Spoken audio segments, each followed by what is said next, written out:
разпределение на говоренето на министрите вот на доверие. Опорка. Да ви зачита какво ни чака, за да знаем. Значи, общата визия за говорене вниманието се насочва към голямата картина, към колосалния напредък, който пъни кабинета отличи безпрецедентно за 4 месеца. Енергетиката е емблематичен сектор в това отношение и за това в предизборната си немощ, както каза това момченце там, вносителите са насочили своя вод на недоверие. Дебатът не е дали се затворят тецовете, колеги. Дебатът е дали България ще вземе 4,2 милиарда лева, на които той каза 1 милиард и 200. Хубаво е тези, които работят в тецовете, да знаят, че дебатът не е дали се затварят тецовете. Те затварят тецовете. После Радев да знае какво да каже.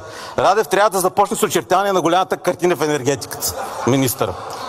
И да оборва всяка лъжа с конкретика и да използва думата лъжа свободно. Господин Радев, използвайте лъжа.